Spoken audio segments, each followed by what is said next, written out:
Muy bien, iniciamos la sesión de trabajo de hoy y en esta sesión de trabajo pues vamos a estar trabajando específicamente sobre las hipótesis. ¿Por qué las hipótesis? Bueno, porque son el punto principal donde yo voy a definir si acepto o rechazo una propuesta en la cual se me está haciendo para que la podamos definir a partir de una población. Vengo y obtengo una muestra de esa población. Es la Universidad de San Carlos, Centro Unitario Oriente, la coordinación de posgrados, el curso de estadística en la maestría de docencia universitaria. Jorge Mario Noguera, a sus órdenes. Iniciamos. Bueno, empezamos primero con definiciones. ¿Qué es una prueba de hipótesis? Una prueba de hipótesis es una regla que especifica si se puede aceptar o rechazar una afirmación acerca de una población.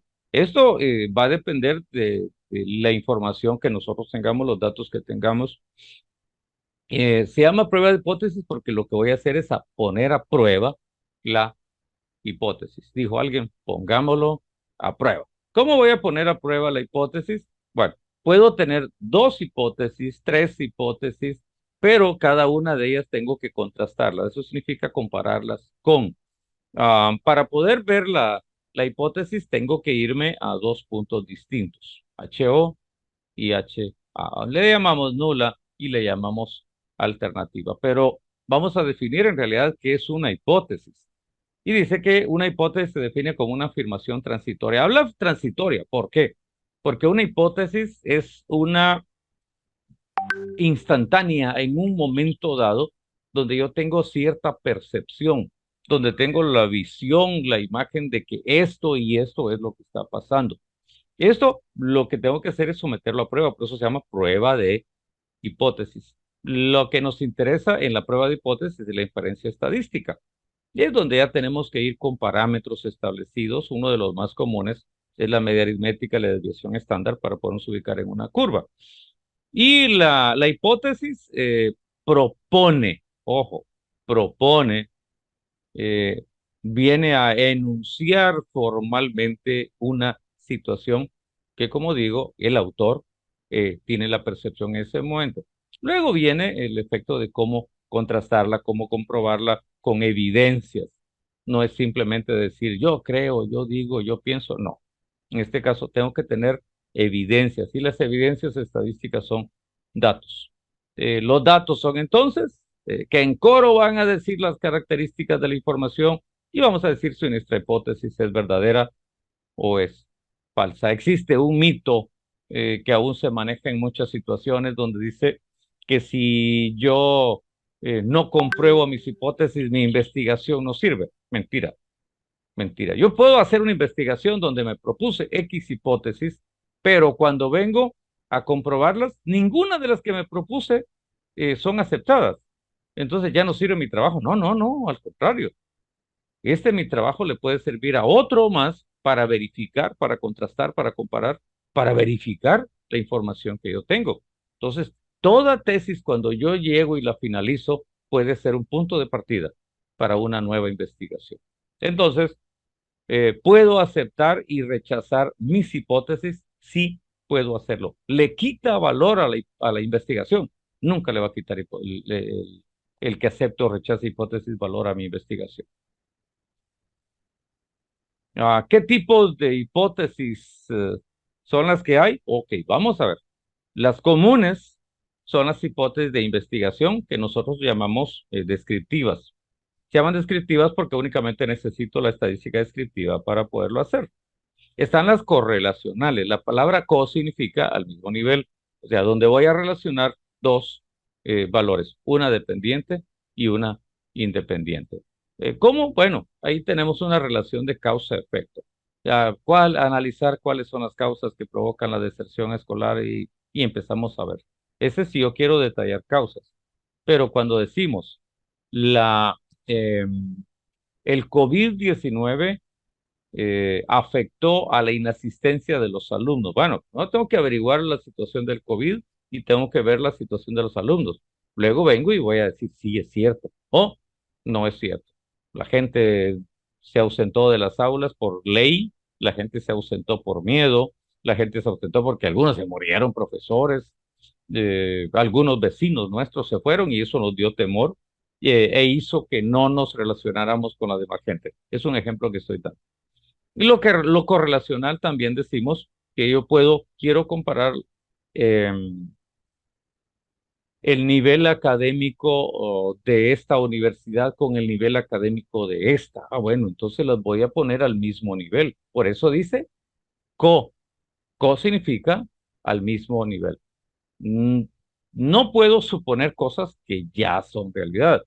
Vi una investigación que me dejó un sabor amargo, porque vino alguien y fue a una escuelita de una aldea lejana y comparó con el rendimiento de un colegio privado acá en Chiquimula. Y de a pura ley, yo ya sé quién va a estar arriba de.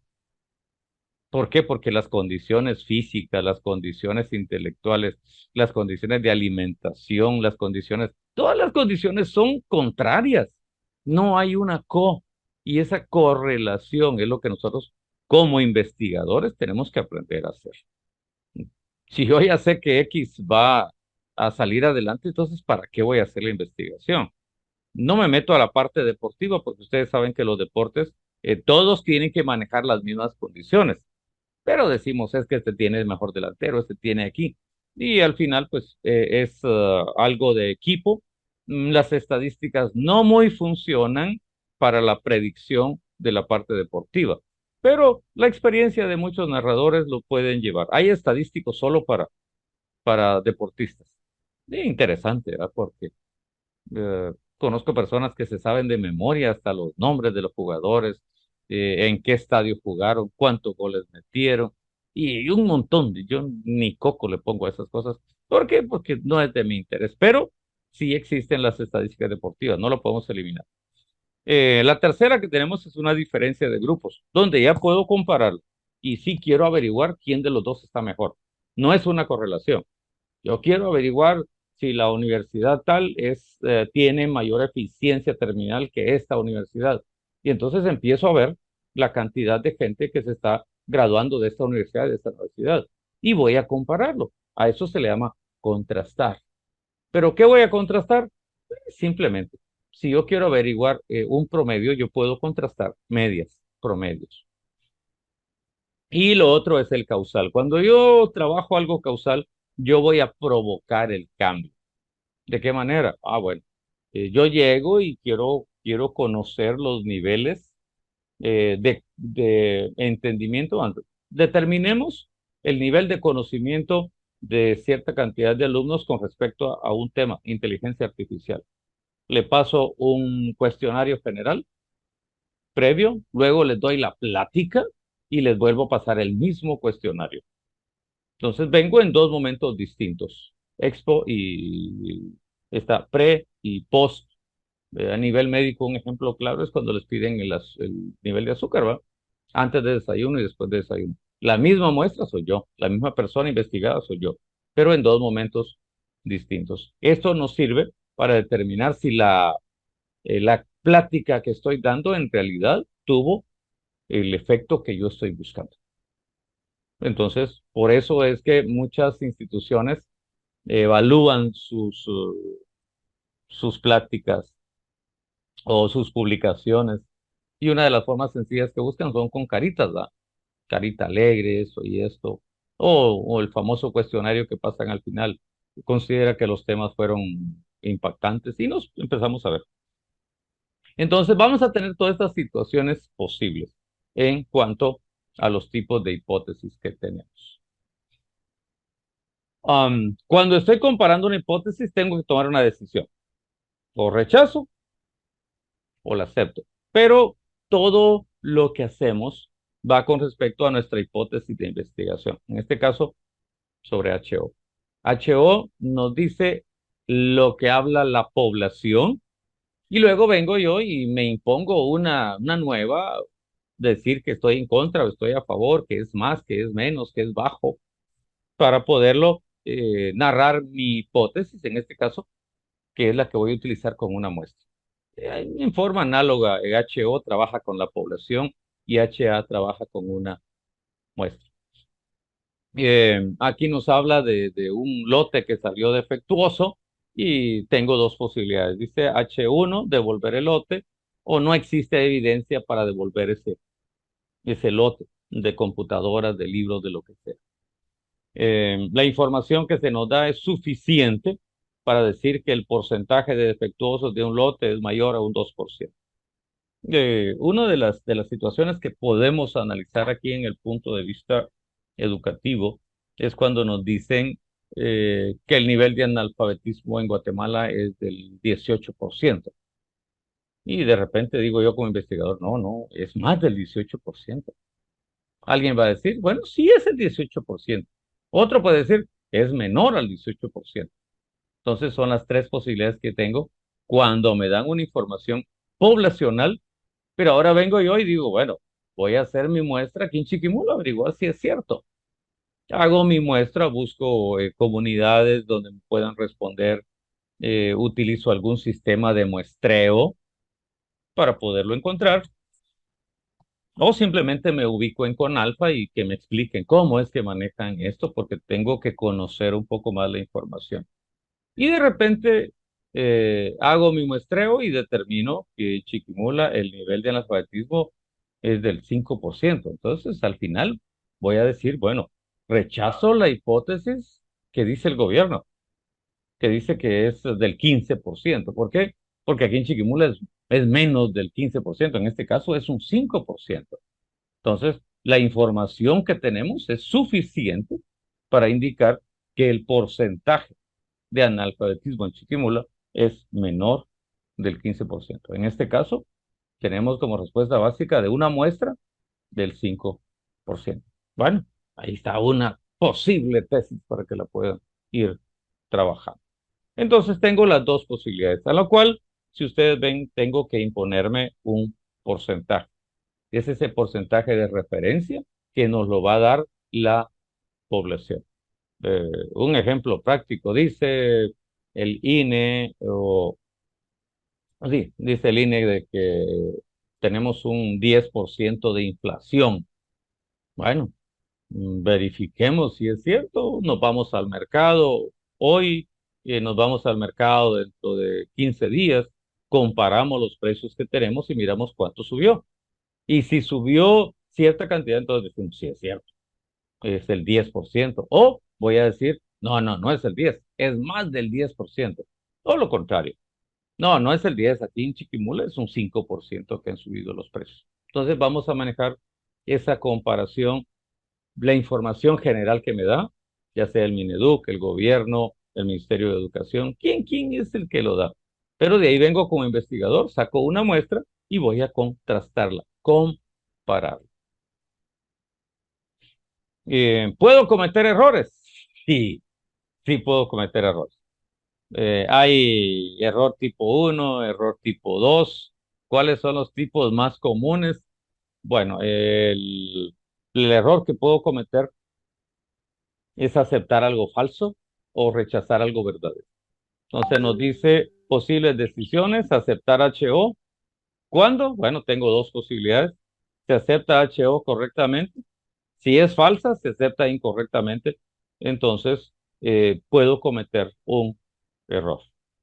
Y ese error me puede dañar completamente mi investigación y al final, si se le evalúa correctamente todo el proceso, vamos a decir que hubo un error de muestreo. ¿Existe el error de muestreo? Sí, existe el error de muestreo. Y eso es una de las situaciones que debemos de ver cómo lo corregimos. También puedo cometer un error en rechazar HO. ¿Dónde lo voy a cometer? Si sé que es correcto el resultado que me están dando y yo lo rechazo, entonces estoy cometiendo un error. Pero si yo sé que HO es falsa y la rechazo, entonces no estoy cometiendo un error. Nosotros le llamamos a los errores como falso negativo o falso positivo. Un falso positivo o falso negativo común en nuestra sociedad o en nuestras familias. Alguien cree que está embarazada por los síntomas que tiene o los signos que tiene y dice, bueno, tengo mareos, tengo esto, tuve relaciones con mi esposo, no me viene mi menstruación yo creo que estoy embarazada. Entonces va, compra un test y le sale negativo. Entonces dice uno, bueno, ¿cómo es eso? Tengo todos los síntomas y salgo negativo. Entonces viene y le decimos, mire, compre de otra marca y hágasela nuevamente. Viene, compra de otra marca y sale positivo. Ah, bueno. Entonces ya me deja en duda. Uno me dijo negativo, el otro me dijo positivo. Tengo que ir a una tercera posibilidad. Entonces ahí es donde empezamos a evaluar y tengo que llegar a la situación. ¿Me puedo equivocar? Sí, me puedo equivocar. ¿Cómo me puedo equivocar?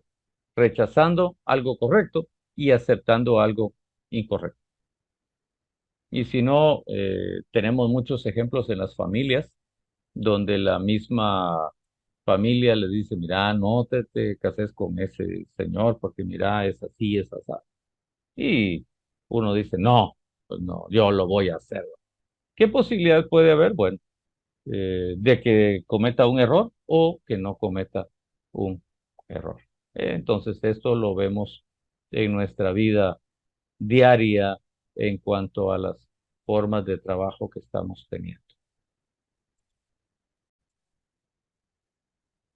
Muy bien, entonces es posible que cometa error tipo uno, tipo 2, pero puede ser que no cometa errores. Entonces tengo cuatro posibilidades, dos errores y dos verdaderas, dos decisiones verdaderas.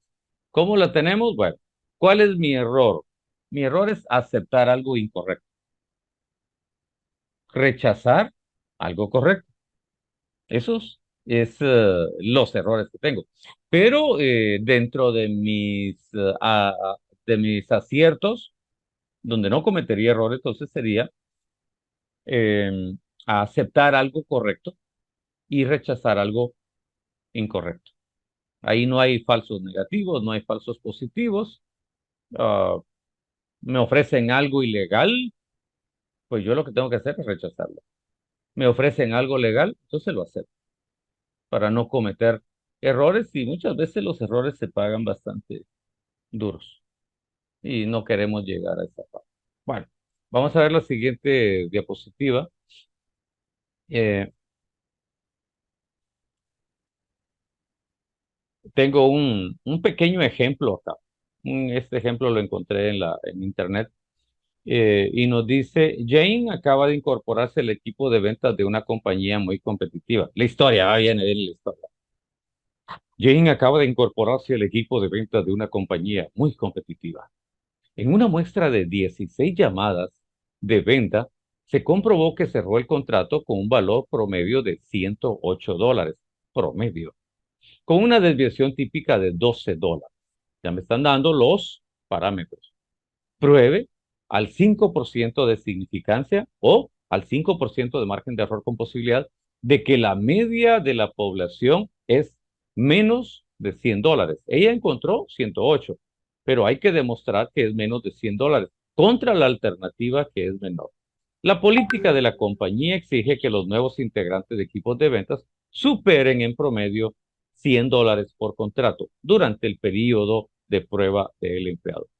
Podemos concluir que Jane ha cumplido con este requisito del nivel de significancia del 95%.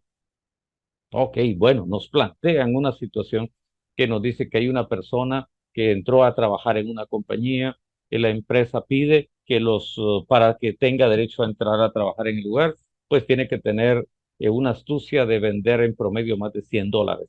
Y ella dice que vendió $108 con una desviación de $12.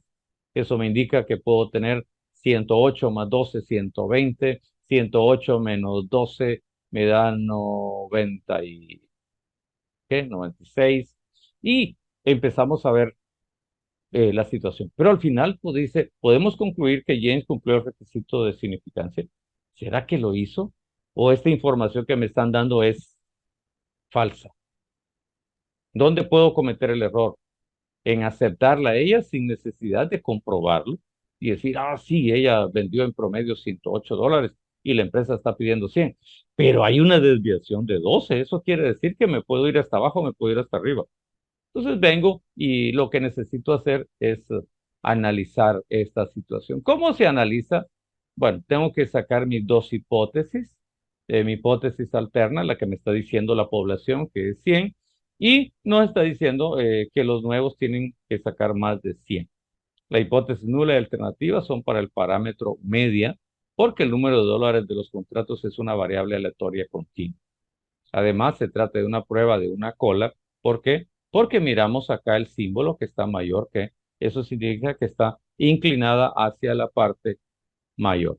Además, nos interesa únicamente el número de dólares que está teniendo con una cifra que no sea demasiado baja. Se considera una afirmación que el requisito se cumple. Si lo va a cumplir, entonces vamos a aceptarla como trabajadora de nuestra empresa y si no la cumple, pues no la aceptamos. Entonces, vamos a buscar. ¿Qué vamos a ocupar? Bueno, hay una variable que se llama T. Se compara con la curva normal, aquí la tenemos. Y lo que hacemos es encontrar esta fórmula que nos pide restar las dos medias, 108 la que ya llegó, 100 la que tenemos, 12 que es mi desviación estándar y 16 que es el valor que estamos teniendo en la cantidad de llamadas telefónicas que hizo. Y nos da un valor de 1.753. Nos vamos a ir a la curva y dice que el valor aceptado donde está el error es de un 2.67, pero nosotros tenemos 1.753. Esta área que está donde está el 2.67 es el área de rechazo y todo el resto que tenemos acá es el área de aceptación. Podemos observar acá, solo voy a hacer la marca. Aquí tengo esto. Esto es el área de rechazo y este es el área de aceptación. Entonces, mi valor de T que me están dando como ejemplo en este caso es de 1.753. Por lo tanto, vamos a inclinarnos a decir lo siguiente. El estadístico de prueba usa T de student, así se llama. ¿Por qué? Bueno, porque es menor de 30. ¿Por qué? Bueno, tengo 16 la muestra, entonces ocupo esto. Si fuera mayor de 30, ocupo la curva normal o la distribución normal. Al comparar el valor calculado del estadístico de prueba a un nivel de significancia del 5%, vemos que el valor calculado está en la cola de la distribución. Concluimos que $108 por contrato es significativamente mayor al valor hipotético 100. No podemos aceptar la hipótesis nula. Hay pruebas que apoyan que el desempeño ya incumple los estándares de la compañía. Entonces, demostramos que sí es mayor que 100 y si es mayor de 100, entonces vamos a ubicarnos en un punto donde vamos a aceptar o a rechazar. Entonces, este es un pequeño ejemplito que encontré, pero ya vamos a ir a continuación a ejemplos reales. ¿Qué ejemplos reales tenemos? Vamos a ver, y le puse como título ejemplos reales. Esta es la tesis de uno de sus compañeros que ya se graduó y dice formulación del problema. Todo empieza con un problema y luego viene la sistematización del problema. El problema dice, ¿cómo se aplica la educación virtual en las carreras de ingeniería civil, ingeniería de sistemas e industrial en el Centro Unitario de Oriente, CUNORI? Ahora, hago la advertencia, las tres en realidad es una sola en su área común. Pero ya después, cuando termina el área común, entonces cada quien agarra para su sector. Y ahora viene la sistematización. Primero que teníamos, veamos, dice, ¿cómo se aplica la educación virtual? Este es el problema. Este es dónde lo vamos a aplicar, en qué persona, ¿verdad? Y luego viene en el qué ámbito geográfico lo vamos a aplicar. Continuamos indicando una sistematización. En la sistematización lo que hago es que desgrano mi problema de cuáles son todas las posibilidades que se den. Esto lo vamos a encontrar eh, dependiendo del modelo para resolver este problema. El modelo que presenta el compañero acá tiene 1, 2, 3, 4, 5, 6, 7 divisiones. De esas divisiones son las que tenemos que revisar. ¿Cuáles son? Ok, primero el ambiente virtual, luego el aprendizaje, los objetivos, los contenidos, las actividades, la evaluación y los recursos que hacemos. Si tratamos de ver esto, lo que tenemos es una programación, es un programa. Título virtual. Luego vengo, ¿cuáles son las técnicas que voy a utilizar? ¿Cuáles son los objetivos que busco? ¿Cuáles son los contenidos que estamos aplicando? ¿Qué actividades voy a hacer para lograrlo? Voy a evaluar lo que es la acción tutorial. Y de último, los recursos y aspectos que indico. Entonces, aquí es donde empiezo a maquinar todo esto. Pero necesito un modelo. ¿Dónde voy a buscar ese modelo? Bueno, lo voy a buscar en una tesis de maestría, en una tesis doctoral, donde dice que eh, tal persona hizo la prueba con este sistema en tal país, por lo tanto yo quiero aplicarlo, pero lleva su proceso. Tengo primero mi problema, luego viene la sistematización del problema, o sea, ver todas las divisiones que tenemos. Cada uno de ellos va a ser un objetivo luego.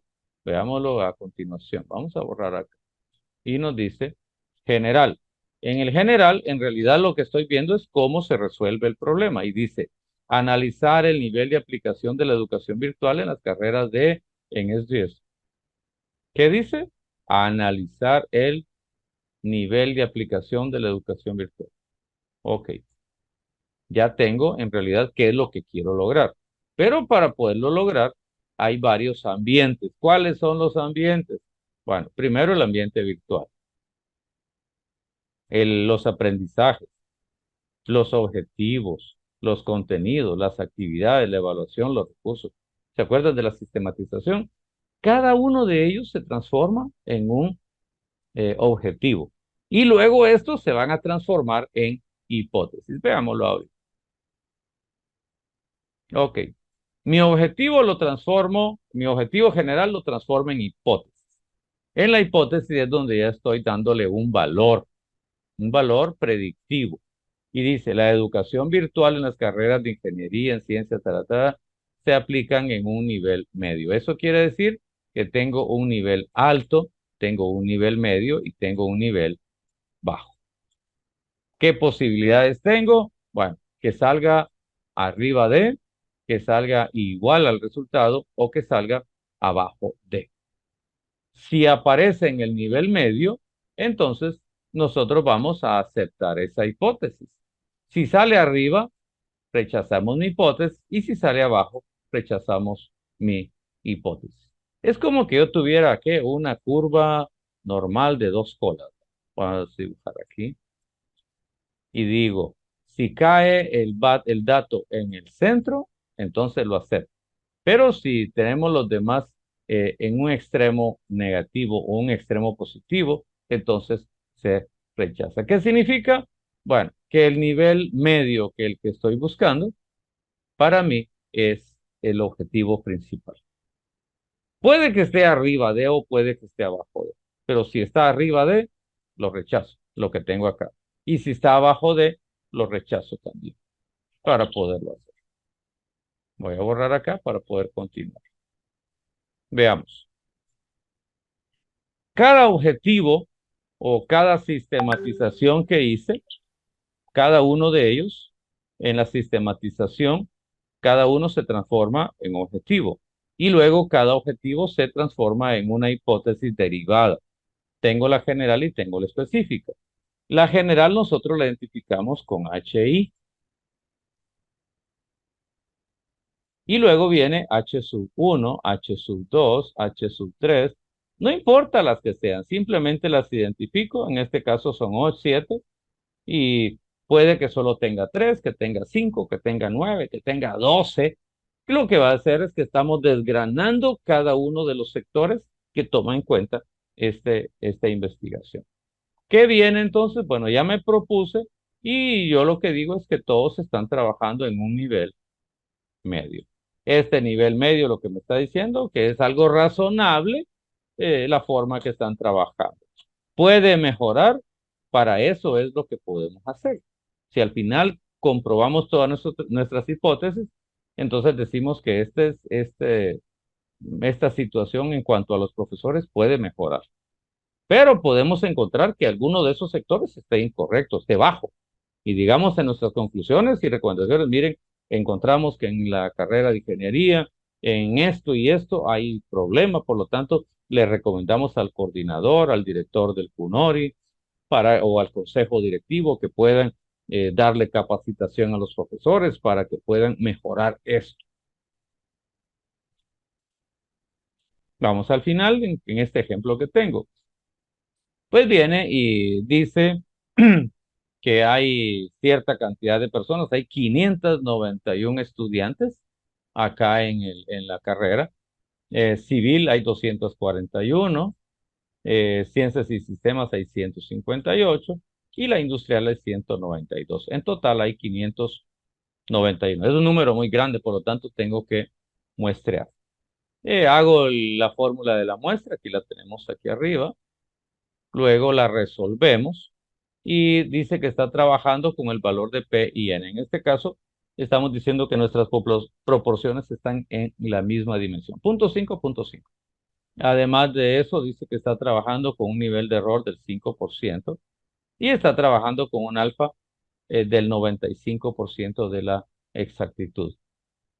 Hacemos nuestra fórmula y nos da como resultado 234 personas. Luego encontramos los porcentajes de aparición de cada uno y decimos que según el valor que tengo, vamos a entrevistar a 86 de civil, 83 de sistemas y 81 de industrial.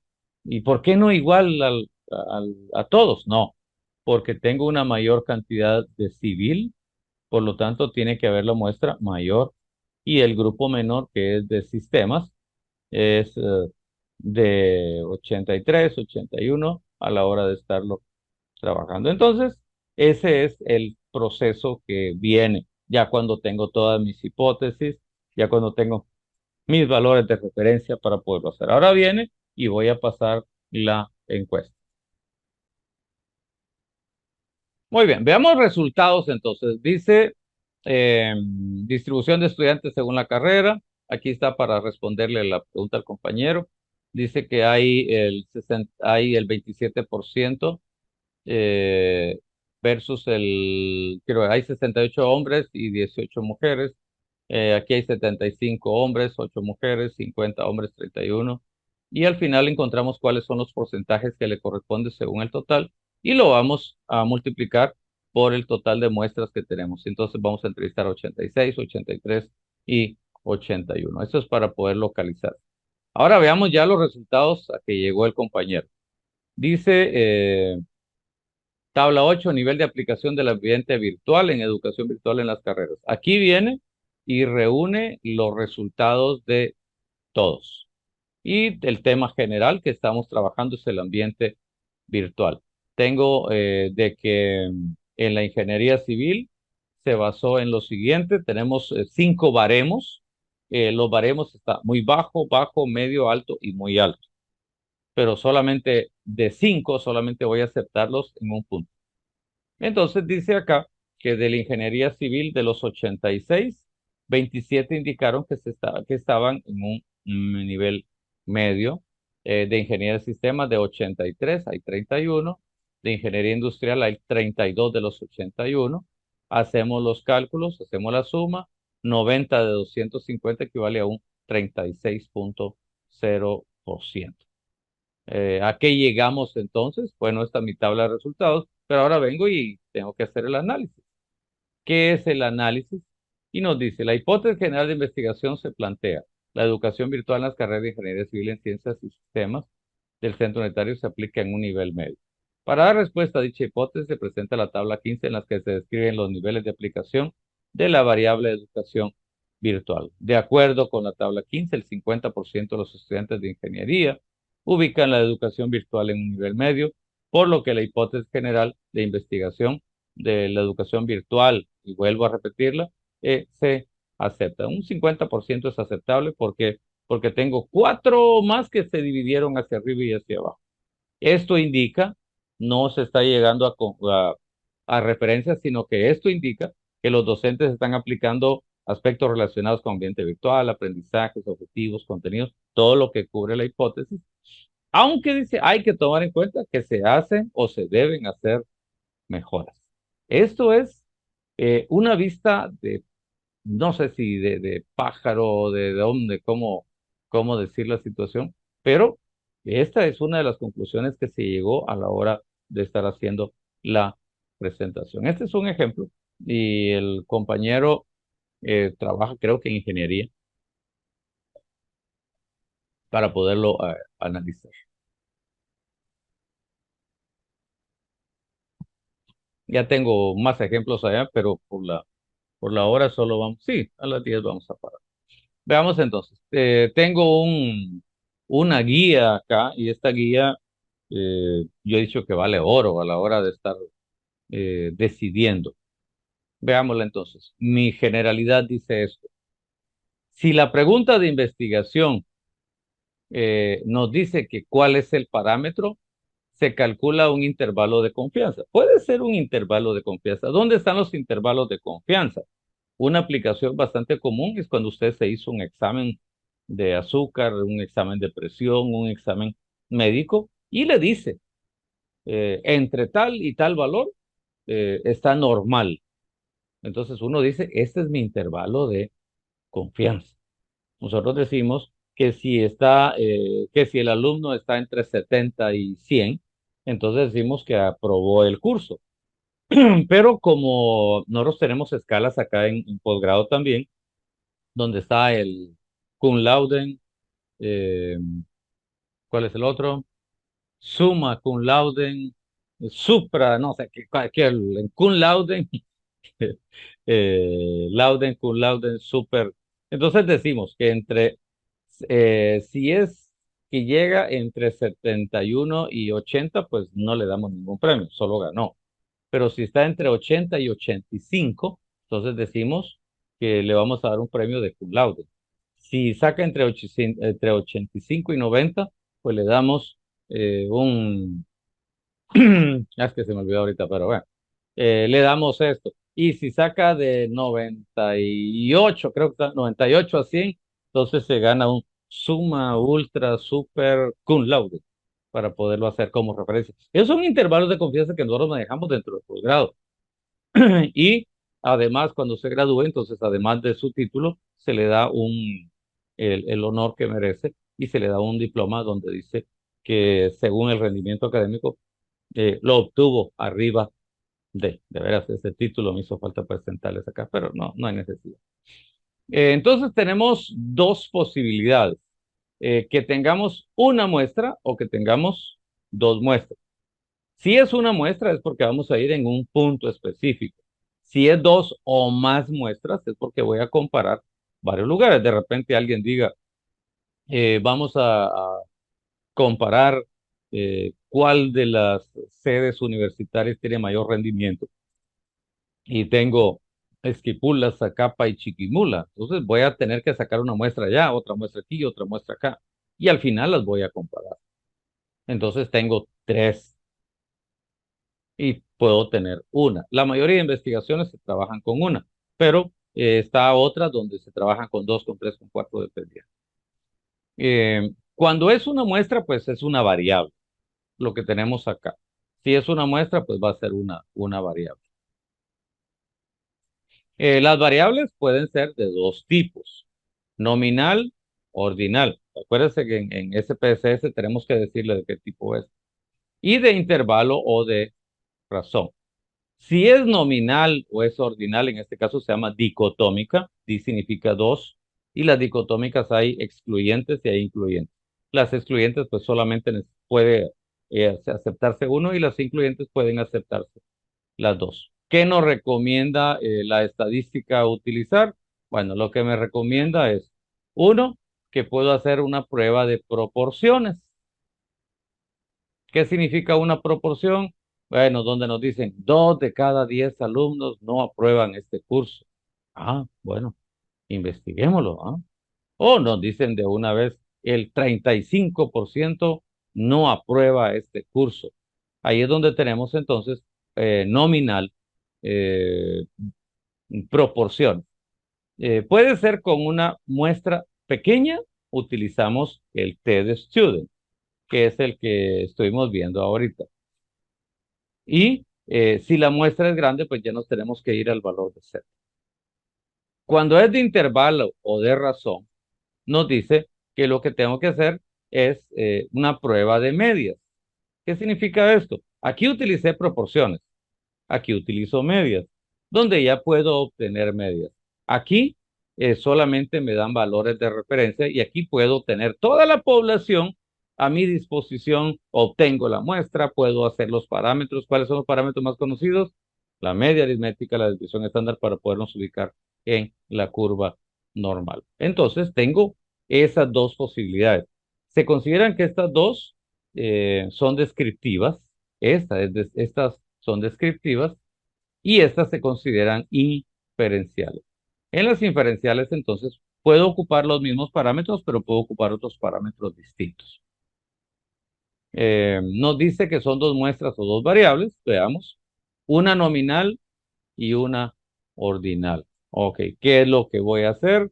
Entonces, me piden una diferencia de medias para grupos independientes o una prueba de diferencia de medias para grupos relacionados. O sea, si son de la misma universidad o son totalmente distintos.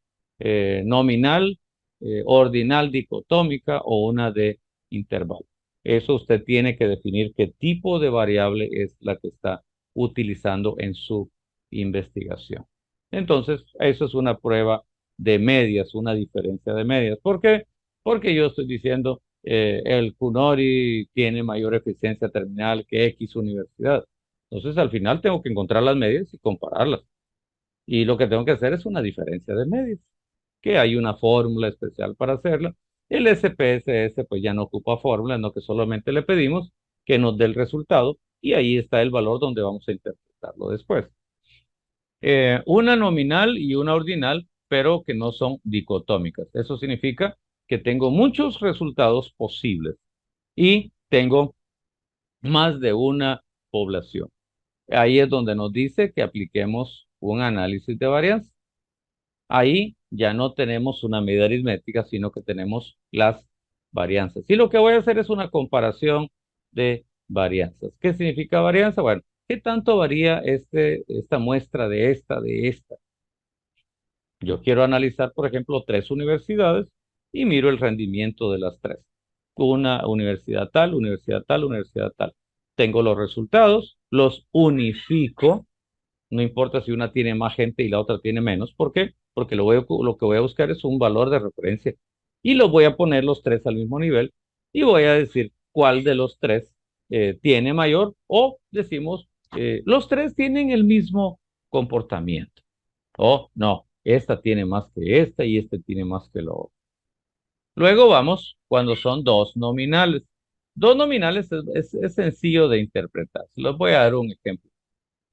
Cuando yo busco preguntas de sí, no, donde busco preguntas donde el color rojo, azul, donde estoy viendo características, en algunos casos como son nominales, son características las que tengo, y puedo comparar aquellas personas o aquellas formas donde nos dice si aceptan este y rechazan lo otro, y comparamos este con lo otro. Pero esas dos variables nominales las codificamos y vamos a resolverla y le pedimos a nuestro SPSS algo que se llama chi cuadrado. Chi cuadrado es específico para variables nominales. Ya les vamos a dar un par de ejemplos después para que vayan viendo. Son unas tablas de doble, triple, cuadra entrada, donde aparece el sí, no, tal vez, y miramos si es hombre el que lo dijo o si es de esta carrera, de la otra carrera y de la otra carrera. Y la última que nos aparece acá es los dos niveles o dos de intervalo razón. Cuando yo tengo dos punteos de dos carreras distintas y quiero ver si hay relación entre las dos. Por eso nos habla acá de correlación y regresión, o regresión y correlación. Y al final lo que tengo que establecer es si existe relación o no. Hay una tabla especial para poderlo conocer. Y estas son las posibilidades que tenemos, porque no tenemos ninguna ninguna hipótesis momentáneamente que sea experimental. Si es experimental, entonces ya tendríamos que irnos a no paramétricas. Ahí hay otros nombrecitos muy bonitos, Wilcoxon, tenemos Kolmogorov, tenemos, hay varios nombres de personas que han tenido el tiempo para poder hacer esto. Y tenemos esta parte. Entonces, yo traté de buscar un ejemplo acá para poderlo analizar y nos dice el problema. Estamos realizando un estudio de la estructura salarial de una planta industrial que emplea varios miles de ensambladores de computadoras. Necesitamos conocer una idea aproximada del salario por hora medio de esta población de ensambladores. Seleccionamos al azar 129, aquí viene la muestra, 129 expedientes y registramos los salarios por hora. En este ejemplo encontramos una media de $8, perdón, y una desviación estándar de 1.70. ¿Qué significa esto? Que hay gente que gana 8 más 1.70 más 1.70 más 1.70, pero hay gente también que gana 8 menos 1.70 menos 1.70 menos 1.70, que son los valores que está cubriendo. Calcula el intervalo de confianza del 95% para el salario por hora. Obtenemos una muestra, buscamos los dos indicadores básicos que tengo, que es el error estándar, que es el que me ayuda para poderlo hacer, y lo que relaciono es el error estándar con el valor del 1.96, que equivale al 95%. Y lo que hago es que le sumo una vez y le resto otra vez, por eso se llama intervalo de confianza, sumado hacia arriba y sumado hacia abajo. Multiplicamos el nivel de confianza por el nivel medio que teníamos, que es de $8, y al final llegamos a una conclusión de que en promedio la población está entre un 7.71 de salario y el 8.29. Estos son los límites y este es mi intervalo de confianza. Iba a decir alguien uno, ¿y esta es una tesis? Sí, esta es una tesis.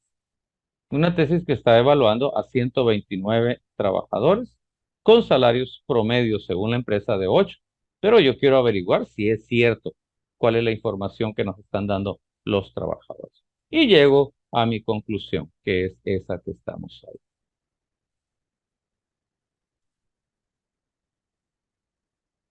Y ahora viene donde ya trato de dividirles todas las situaciones. Ya lo hice en realidad en este momento y eso me da cierto chance para que vayamos a un receso en este momento o simplemente hay un periodo de preguntas y respuestas. Muy bien, iniciamos. Bueno, vamos a continuar con la revisión de tesis de compañeros que fueron graduadas. Son tesis que ya son públicas, por lo tanto podemos analizarlas sin ningún problema. Estaban conectando los compañeros donde ya salen con sus fotos ahí, donde ya le dieron su título allá en Guatemala sobre la maestría. Muy bien. Este compañero dice, ¿cuál es el nivel de aplicación de los recursos virtuales de aprendizaje en estudiantes de profesorado? Aquí nos vamos ya a enseñanza media y técnica de administración. Entonces, aquí nos habla de la aplicabilidad de los recursos virtuales. Entonces, tema básico, aplicabilidad de los recursos virtuales del aprendizaje. Veamos, sistematización. Los recursos virtuales, este compañero lo dividió en 4 recursos. En el recurso pedagógico, en el recurso tecnológico, recurso comunicativo y el recurso socializador. Específicamente, todo está en estudiantes. Si ustedes ven acá, todo está en estudiantes. Un error que se comete comúnmente es meter a los profesores, al coordinador, y al final todo lo que hablamos era de los estudiantes. Entonces digo, ¿para qué le pregunto al coordinador si yo lo que quiero es la impresión que tienen los estudiantes? Entonces ahí se comete un breve error momentáneo porque después digo, bueno, ¿cómo voy a cruzar la información? ¿Será que voy a decir que los profesores mintieron, que los alumnos mintieron? Entonces entro en un conflicto en ese momento y lo mejor es evitar cualquier conflicto a la hora de estar haciendo la investigación.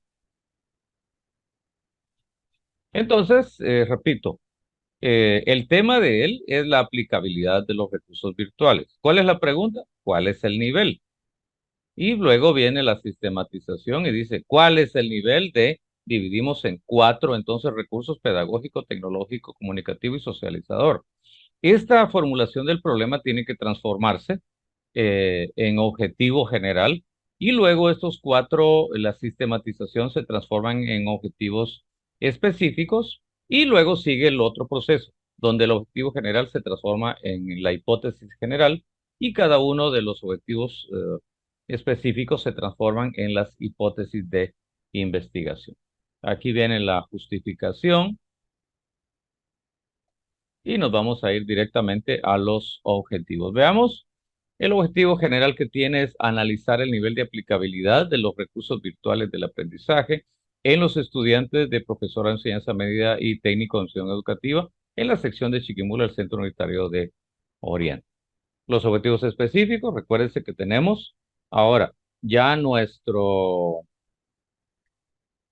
como aquí estamos viendo la aplicabilidad de los recursos, entonces ya vengo y voy a determinar el primer verbo, identificar, establecer y determinar.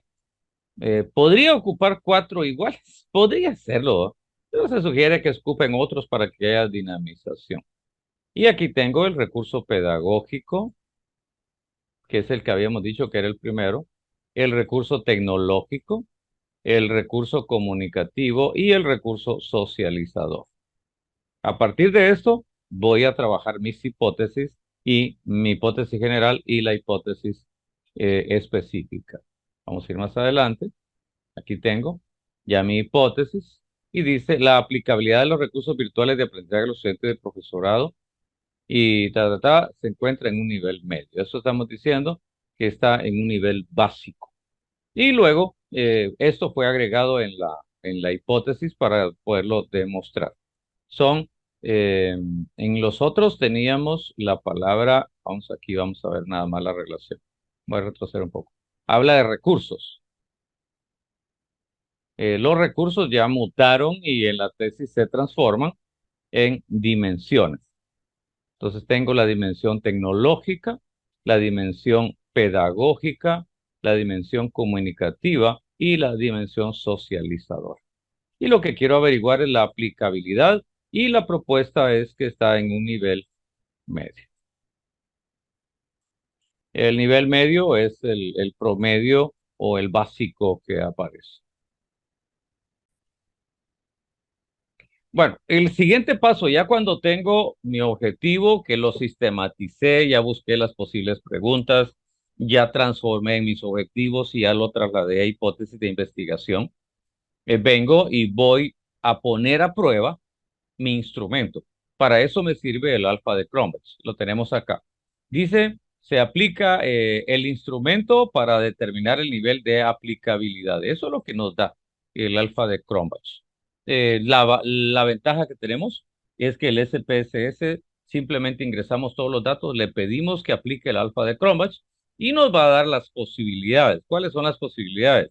De 0.01 a 0.20 está muy baja, de 0.41 a 0.60 está baja, de 0.61 a 0.80 está media. No se recomienda utilizar el instrumento de 0.80 para abajo, solo de 0.80 para arriba. Esta escala es un poco más cerradita, pero hay otras que son más amplias y habla de 81 a 1. Por lo tanto, si llega a este punto en el nivel alto, entonces decimos que ese instrumento tiene un nivel de aplicabilidad. Eso es entonces el alfa de Cronbach.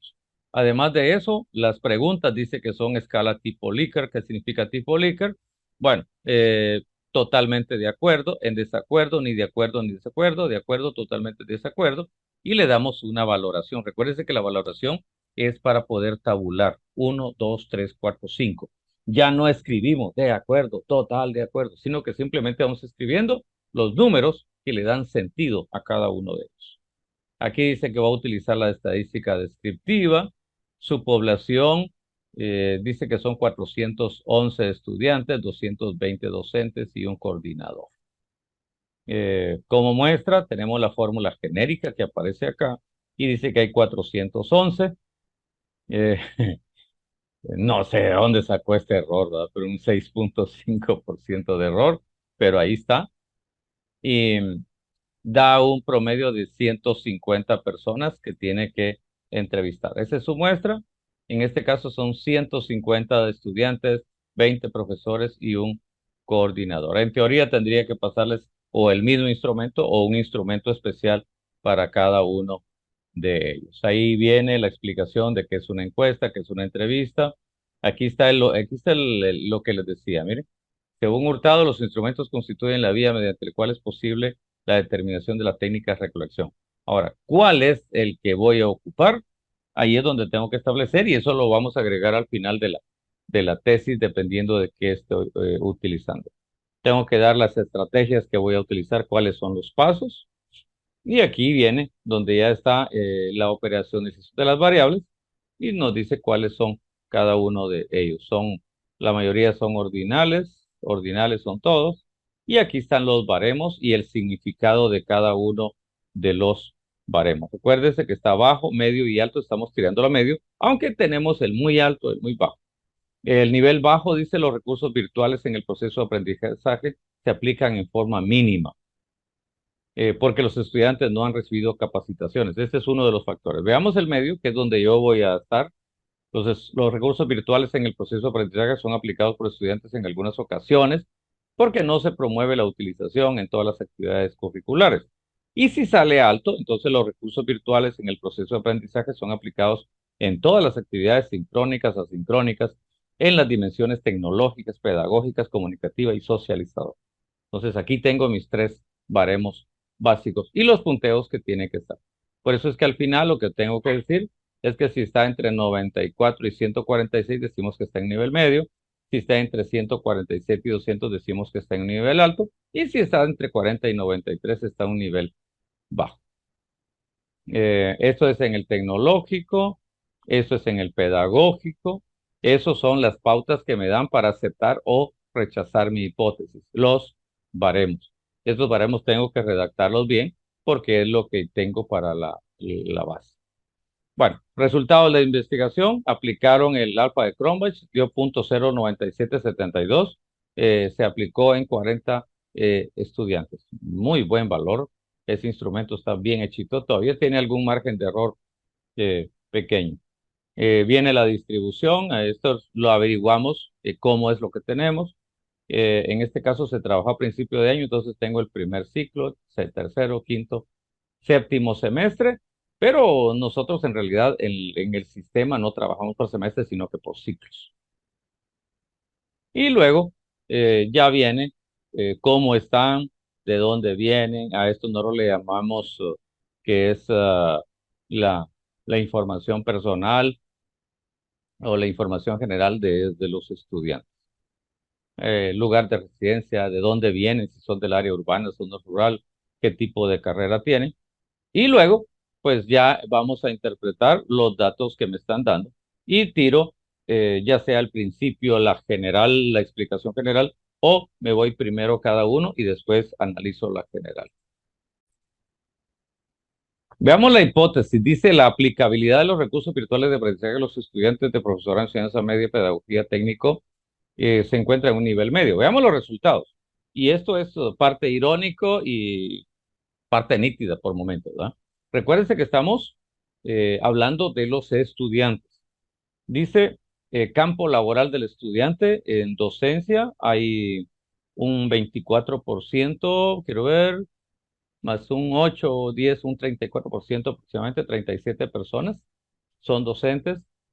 Trabajan en empresas 33 personas, hay 62 que no laboran y otras que trabajan en otras situaciones. En este caso son 154.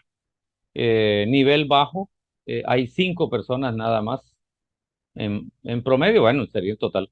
En nivel medio se encuentran 7 personas y en nivel alto hay 142 de las 154. Eso da un 92,2%, que es lo que tengo que interpretar.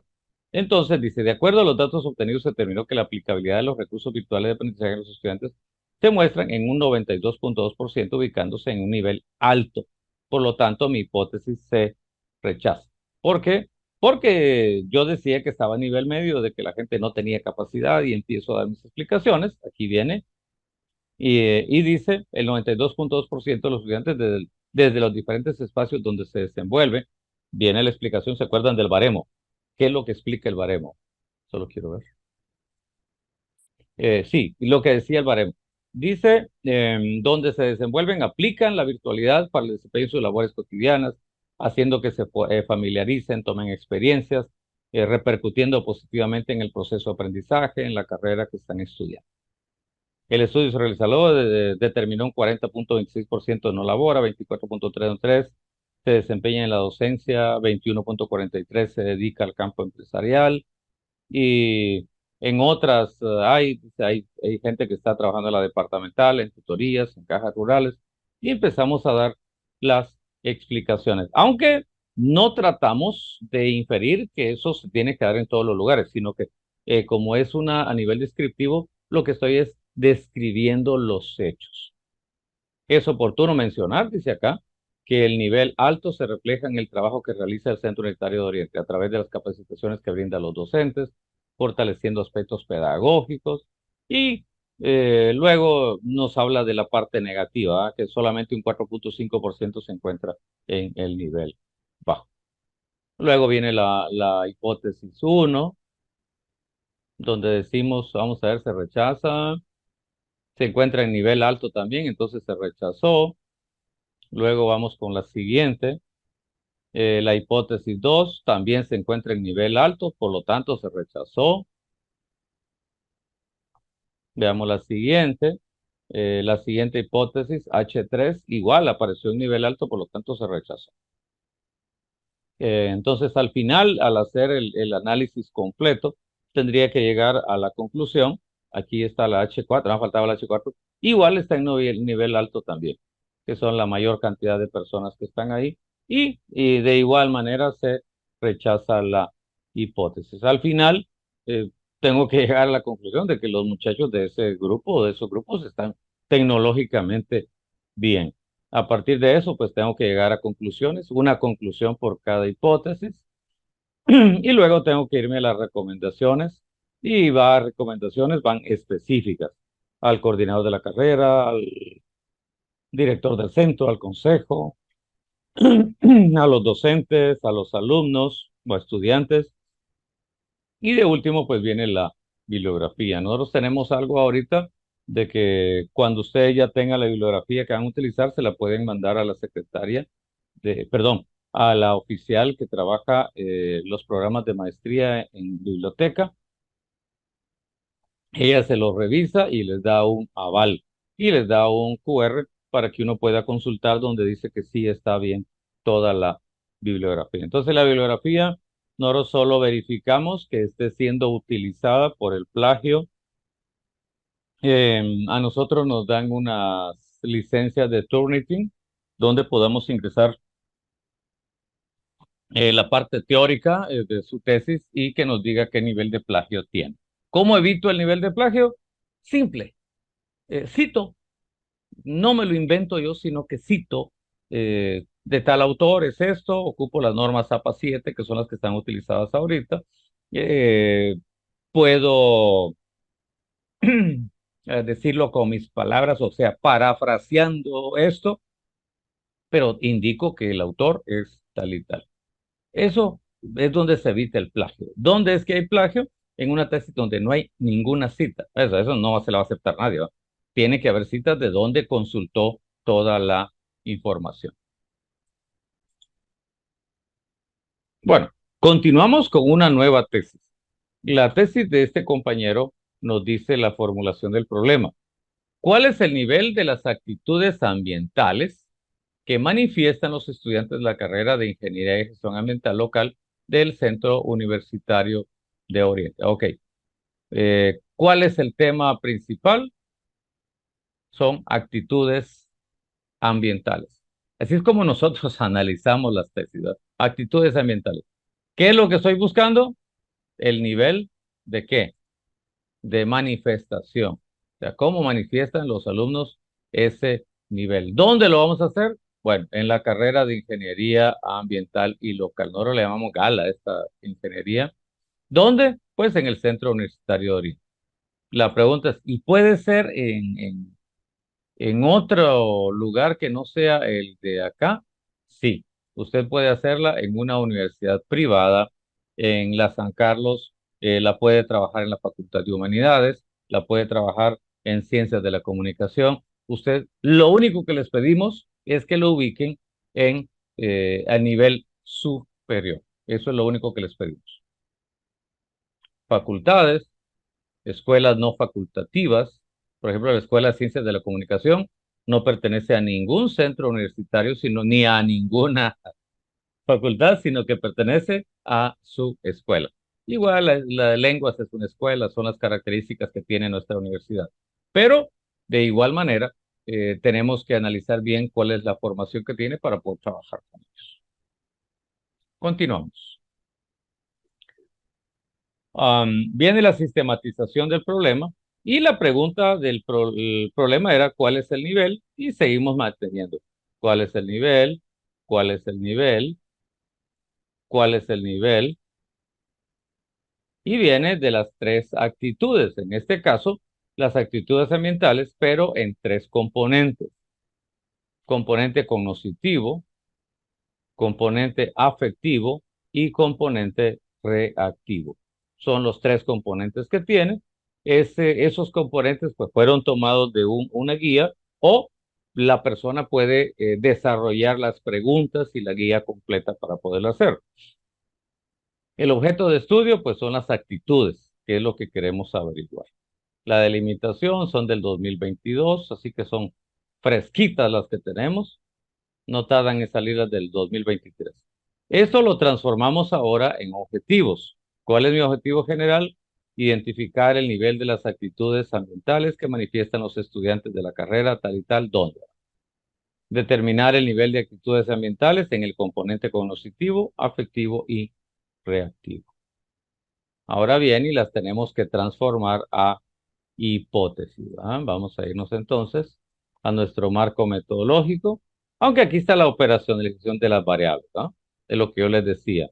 El componente cognoscitivo, el componente afectivo y el componente reactivo. En el cognoscitivo, identifica los factores ambientales, significa las sustancias contaminantes, reconoce recursos agotables, no agotables, conoce las actividades que alteran la conservación. Cada uno de esos indicadores va a transformarse en una pregunta, donde vamos a tener un valor y donde tenemos un baremo que nos va a indicar cómo lo vamos a relacionar. En el afectivo se muestra sensible ante la problemática, indica respeto, y el reactivo, que viene donde nos dice realiza acciones de esto, muestra interés en participar en estas actividades, promueve la participación de los demás. Recuérdense que tenemos los tres campos, que es el de conocimiento, el de la relación y el de qué es lo que yo voy a hacer para poder cambiar esa situación.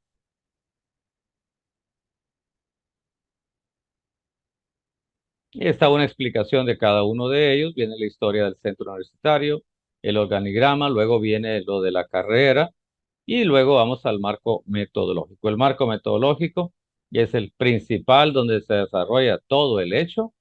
Primero tengo que establecer el método que estoy utilizando. En este caso dice que es un método hipotético deductivo. Viene la formulación de la hipótesis, la verificación de la hipótesis, la estadística que va a utilizar, las escalas de Likert, va a ocupar el siempre, a veces casi nunca, nunca, pero esto lo va a reflejar el SPSS como resultado. Le aplicamos el alfa de Cronbach y dice que el alfa de Cronbach, bueno, ahí tenemos los valores. Recordamos que arriba de 81, de 80, entonces se considera que sí es confiable. Definimos qué es muestra, qué es población, miramos los alumnos, creamos una tabla donde nos dice que en el primer semestre hay 16, en el tercero hay 18, en el quinto hay 15, en el séptimo hay 16, noveno hay 10, por todo hay 75. Dice que no se procedió a calcular la muestra ya que contaba con pocos estudiantes, son 75 personas. Podía haber aplicado una fórmula, sí, pero lo más que le podía haber dado 73. Y se iba a ahorrar dos encuestas. De nada serviría. Y dice que se incluyen a los investigadores, los 12 docentes y el coordinador de la carrera. Y las técnicas que ocupo, la observación, la entrevista, la encuesta, los instrumentos que tengo. Y ya vengo a mis hipótesis. Dice mi hipótesis general, las actitudes ambientales que manifiestan los estudiantes de la carrera de ingeniería en gestión ambiental local se encuentran en un nivel medio. Y van a decir, mire, ¿por qué los tres? Sí, los tres eran compañeros, son de la misma promoción que estamos hablando y ellos los tiraron todas sus teorías a nivel medio. Los tres fueron compañeros, así, eran uña y carne los compañeritos y lo trabajaron de esa manera. ¿Es aceptable? Sí, es aceptable. Tengo mi hipótesis, tengo mis variables, tengo mis indicadores, los niveles de identificación, los niveles sustanciales, el cognoscitivo, el afectivo y el reactivo. Los baremos, aquí es donde estamos la definición, en el nivel bajo, medio y alto.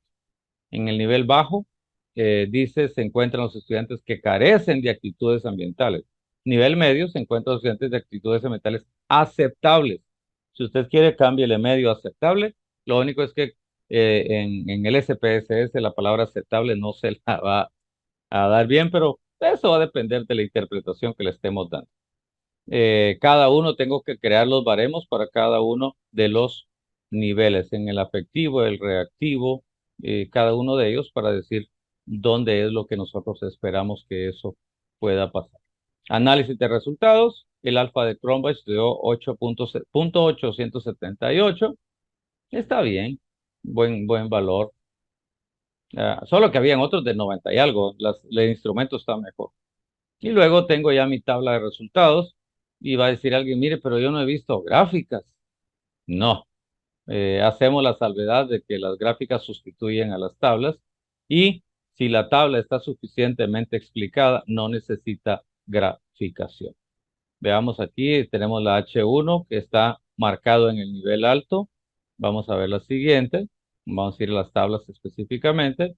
Estamos en un nivel alto también. Creo que habían unas que estaban en medio. Pero ahí tenemos una ejemplificación de estas. Esta es la general, la que tenemos al final.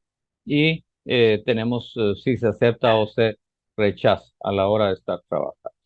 Y luego vamos terminando con las conclusiones. Recordamos que hay conclusiones específicas de cada una de las hipótesis. Uno, dos, tres, cuatro.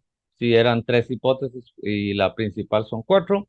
La recomendación es igual. Esto a los directivos del centro, al coordinador de la carrera, a los docentes y bueno, a los alumnos no hay. Pero hay una parte que no le he tomado en cuenta. No es estadística, pero de todos modos se las voy a colocar acá.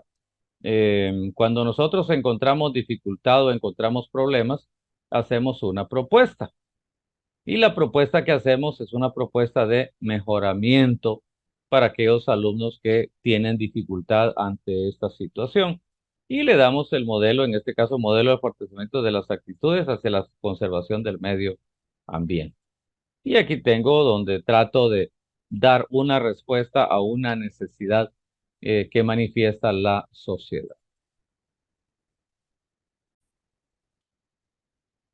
Entonces podemos ver la hipótesis, pero sus específicas, hay una de las dos que está abajo y las otras están en medio. ¿Por qué? Bueno, por algo. Aquí son tres, faltan más todavía. Está la H4, la H5, según su nivel de percepción. También considera que esta está en un nivel bajo, este está en un nivel medio y nivel medio. Ninguno considera que está en un nivel alto, sino que todos están de medio para abajo. Viene su hipótesis, sus variables, las subvariables, los indicadores y los instrumentos. Ella dice que utilizó un inventario de ambiente de clase universitaria IAQ. Para poder utilizar estos, necesitamos un permiso si es que es privado y si es público, pues simplemente buscamos donde se declara lo público para utilizarlo. Los indicadores significa que cada uno de estas son preguntas, solo para la primer subvariable, 1, 2, 3, 4, 5, 6, 7, 8, 9, 10, 11, 12, 13, 14, 15. Son 18 preguntas que manejan el nivel de satisfacción, la personalización, la orientación, la innovación, y empezamos a desgranar todas las variables que tenemos. Venimos con los análisis de resultados. El alfa de Cronbach que tuvo esta es de 91.6 con 49 estudiantes. Los datos demográficos, pues decimos que son masculinos, son femeninos, de dónde viene, rural, urbano, y empezamos a tratar de explicar. Ella utilizó las edades también como parte demográfica. No era parte del estudio, pero es una forma de presentar la información que ella tiene. Luego viene la variable de cohesión, la trata de explicar cuál es y viene los resultados que se están dando. Ella trabajó cada uno de los niveles y dio un nivel alto, hay muy alto acá también para poderlo hacer.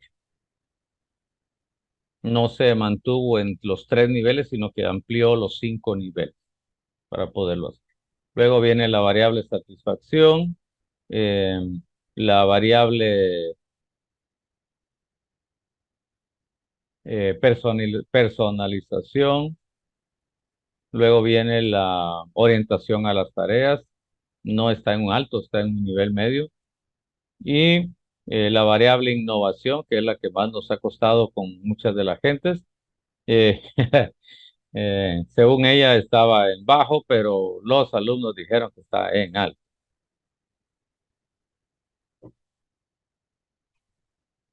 Hacemos todo el análisis que se da según lo que tenemos en los baremos, los porcentajes. Luego viene la variable educación. Unificamos todo en un solo. Recuérdense que son ocho preguntas o son ocho hipótesis las que tenemos. Luego unificamos todo esto y llegamos a una conclusión. Esa conclusión pues va a ser dependiendo de lo que tengo. Luego tengo que analizar los resultados. ¿Qué porcentaje quedó un nivel bajo, medio, alto? Si hay alguna información que queramos hacer, aquí están las curiosidades, las consideraciones finales que se dan y dice que los resultados finales están en la tabla número 22. Aquí viene y metió todos los datos, son tablas de doble entrada con 1, 2, 3, 4, 5, 6. Esto sí lo tira, lo puede tirar con Excel o lo puede tirar con el SPSS. Son tablas de doble entrada, no hay ningún problema, solo que cada uno con dos resultados, uno con valor entero y porcentaje. Y aquí están las series de las divisiones que ella encontró. Dos de las variables están en nivel medio, las demás están en nivel alto.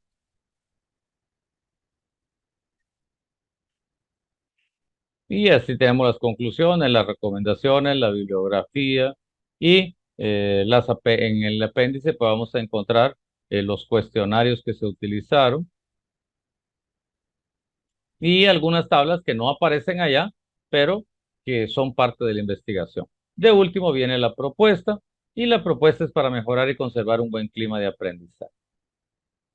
¿Qué hace? Ahí está la propuesta, nos dice qué es lo que tenemos que hacer, que demos capacitaciones. Aquí está algo. Em, en Honduras no le dicen cañonera o proyector. Allá le dicen data show. Eso es para su nivel cultural. Entonces, en Honduras no le dicen cañonera o no le dicen proyector, sino que le dicen data show. O sea, es lo mismo, pero en inglés, ¿va? Lo mismo, pero más barato. No, en este caso más caro. Ahí está el data show. Y aquí tenemos un ejemplo entonces de una compañera de otro país. En este grupo no tenemos ningún extranjero. En los dos grupos nuevos que tenemos, sí hay dos extranjeras también. De aquí de Copán Ruinas. Dice que sale más cerca en cuanto a trámites y varias situaciones el tener acá esta información. Vamos a hacer una pausa, preguntas y respuestas.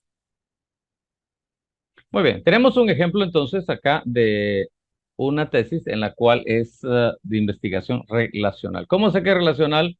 Veamos la pregunta. La pregunta dice, ¿cuál es la relación entre la inteligencia emocional y el rendimiento académico? Entonces, ¿será que tiene que ver la inteligencia emocional con el rendimiento académico? Que eso es lo que estamos investigando en este momento. Así que pongámoslo a prueba.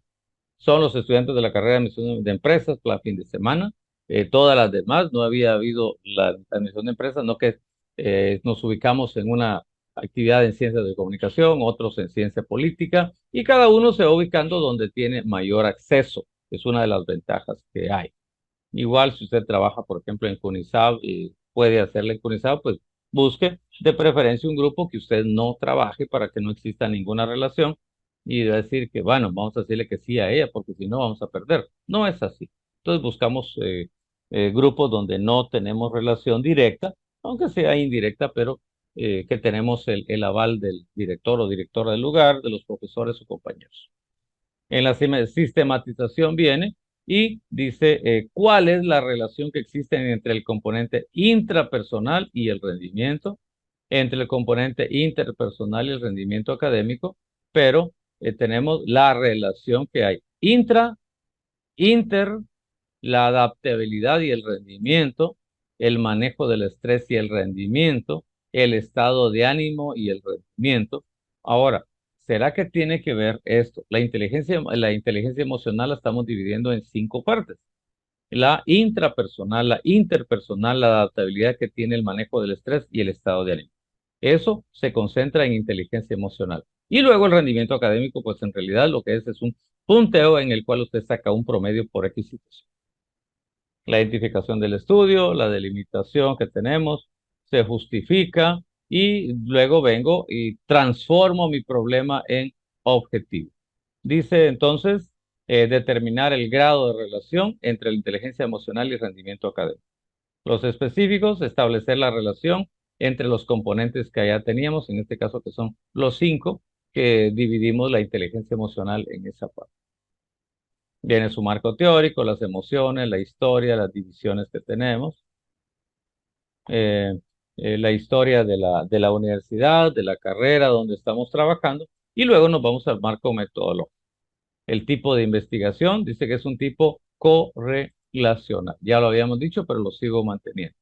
Y lo que determina es el grado de relación entre la inteligencia emocional y el rendimiento académico.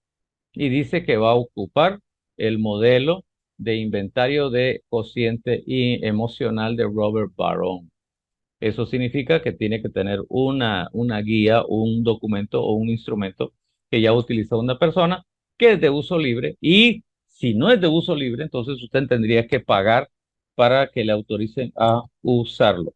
En algunos lugares, ellos mismos le hacen el análisis, usted solo ingresa los datos y usted va a pagar por el uso de los documentos. Y habíamos dicho que el enfoque que tenemos, pues el mixto, que es el más común según Sampieri. A partir de Sampieri, pues ya vino y hemos notado que la mayoría de investigaciones trabajamos cualitativo y cuantitativo. Por lo tanto, le llamamos un enfoque mixto. El método de investigación es deductivo, eso quiere decir que con la información vamos a deducir. Se procedió, cuál fue el orden de todas las actividades que hicimos. La estadística dice que ocupó un SPS, en este caso versión 23. Escala tipo Likert, valores de 1 a 5. El alfa de Cronbach que utilizó también tiene que ocuparlo. Aquí dice que debajo de ese valor, en este caso ya tiene una escala del punto 70, pero hay que ver cuál es el resultado que tengo. La estadística inferencial y aquí está la tabla especial para trabajar regresión y correlación. Nos dice los valores, ya sea que son negativos o positivos, a la hora de hacer la correlación lineal. La población y muestra, utilizamos la fórmula genérica, donde dice que hay 466 alumnos con un 5% de margen de error. De los 466 se redujo a 216. Luego venimos y hacemos la división, el tamaño de la muestra dentro del total de la población, y nos da un indicador del 0.4618884, que lo voy a multiplicar por cada población y nos da el tamaño de la muestra. Primer ciclo, tercer ciclo, quinto, séptimo, noveno y undécimo. Cada uno está el tamaño y los 266 eran 466. Se redujo en 250 a la hora de hacer la muestra. La técnica que se utilizó, la interpretación de los baremos, está marcada alta, marcadamente alta, alta, promedio, baja y muy baja.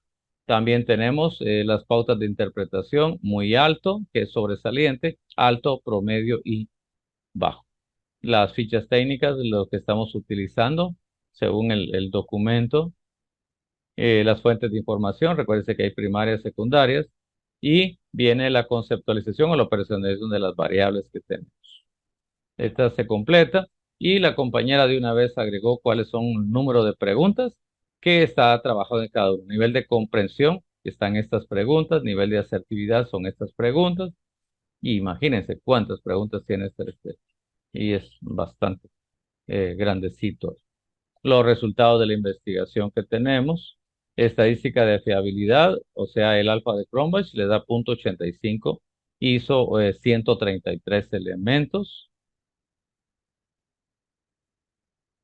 Y viene la información que es general, ¿verdad? La edad de con respecto a los ciclos, si es que quisiéramos analizar un poco el sexo, masculino, femenino, el rendimiento, bajo, medio, alto y sobresaliente, que eran los que teníamos. La fuente que tenemos dice que encontró el académico del CUNOR y se nos dio esos resultados y se trabajó con el SPS 23.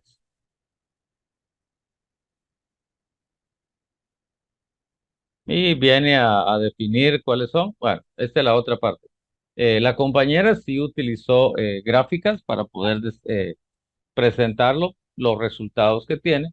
Promedio 15.54, alto 60%, muy alto esto. A partir de la figura, pues ella llegó a sus resultados.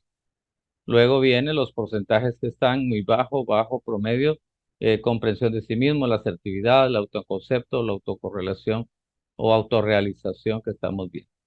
Aquí está la tabla, corriente intrapersonal, y llega el momento donde se establece el valor que se está calculando a partir de eso.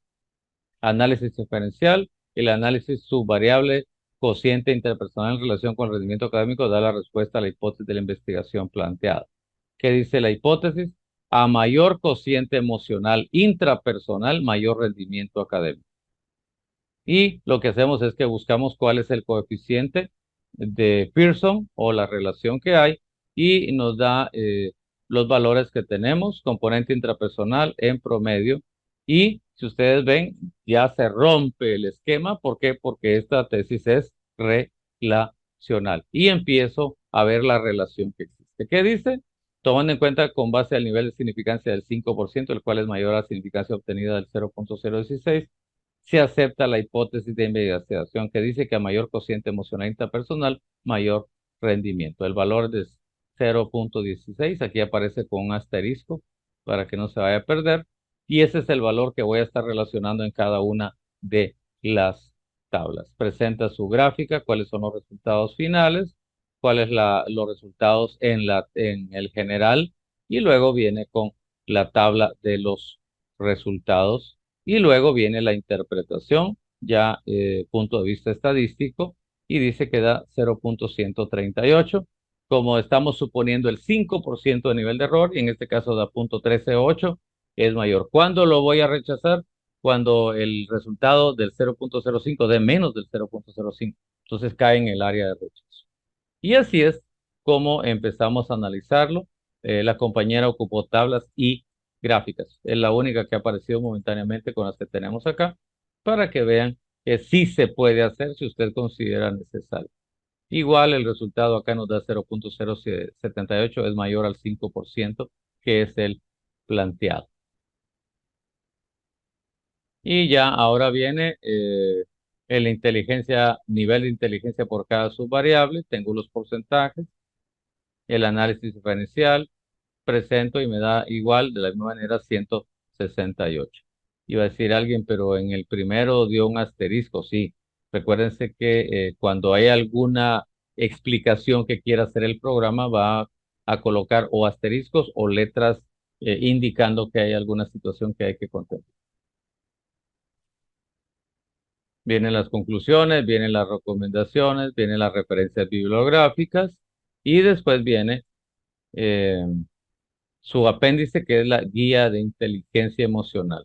Esta es el aporte que se está dando para que las carreras puedan ocupar esta guía de inteligencia emocional, de cómo ayudar a los alumnos que tienen problemas en cuanto a el manejo de su inteligencia emocional. Hablaban de la interpersonal, adaptabilidad, el manejo del estrés y el estado del ánimo, que son los subcomponentes que tiene, según lo que es la elaboración de Ugarriza Chávez, quien utilizó a Baró.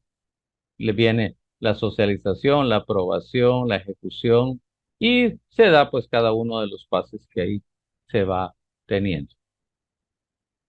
Y esta es una de las pocas que tenemos que son tesis que son relacionales, no son iguales que las demás, sino que es un poco distinto en cuanto a la forma que tiene, pero hemos tenido varias durante el camino, aunque la mayoría se mantiene en lo que es las descriptivas, pero no hay peros a la hora de hacerlo, sino que usted simplemente pues va a tener la necesidad de hacerlo, se lo propone y lo va a hacer.